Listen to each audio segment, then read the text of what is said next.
I am joined today by Keith Hiscock, CEO of Hardman & Co. Keith, we are here to talk about some tips on company announcements. You've been in the city since 1979. Over that time, you must have seen thousands of announcements.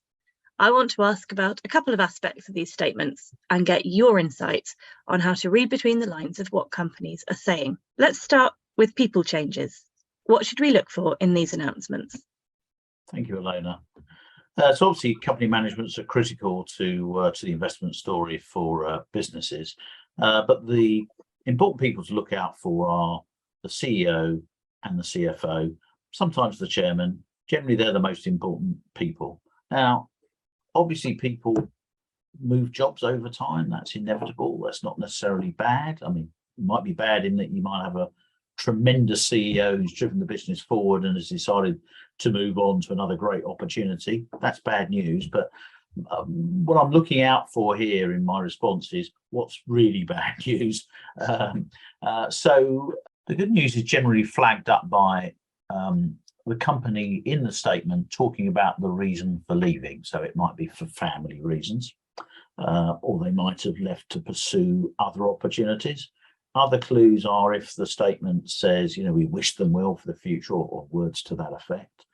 And another positive is if there's a handover period to a new CEO or CFO. Those are generally quite good things in a statement. But the ones you really want to worry about are those where no reason is given. Somebody's just going, or they're going immediately. Look out for the timing. So if the CFO is going just as the results are being put together or are due out, that might be a flag that there's been a problem that's been thrown up by the auditors that the CFO should have known about.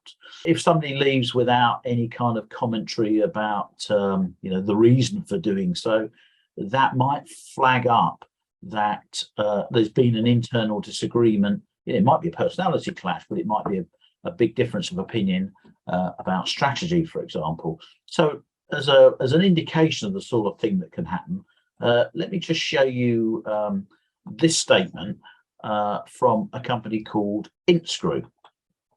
So this came out on the 12th of September. Here we're talking about a change in personnel. So Adrian Biles was the chief executive, and this statement tells us that he's been removed as a director of the company. That's a very unusual wording. I don't think I've seen the word removed. It's normally rather more polite than that. There's a clue as to what it might be due to, because it does talk about there being a conflict of interest in the business. But generally, when you get that sort of statement, when you get a statement where no reason is given, somebody's leaving immediately, I think you can read that as bad news as an investor. That's really interesting. Secondly, then, what should we look for in the tone of a results or trading statement? If the statement starts off by saying we're pleased to announce, that's generally good news.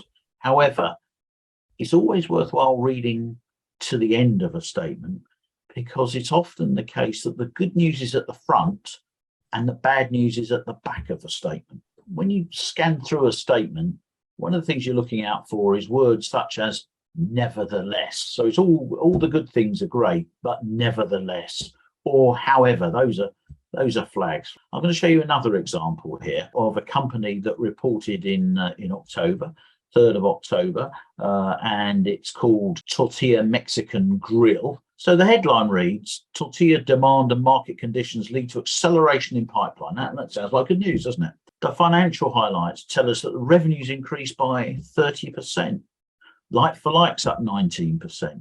All of that sounds good news, and then it tells us about what the highlights of the year have been, the strategic and operational highlights.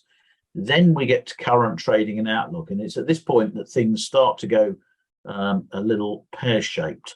So the first clue is here. Sales over the summer period were more challenging than anticipated. Inflationary cost pressures remain the biggest challenge. Neither of those sound like good news. But the killer line is when you get to the next paragraph, and this says, these industry headwinds will have a material impact on profitability in H2. So if you hadn't got that far, it would have all sounded great news. But when you get towards the end of the statement, you start to see this. Now, what did that mean to the share price? Well, let's have a look at the share price. So that statement came out on the 3rd of October.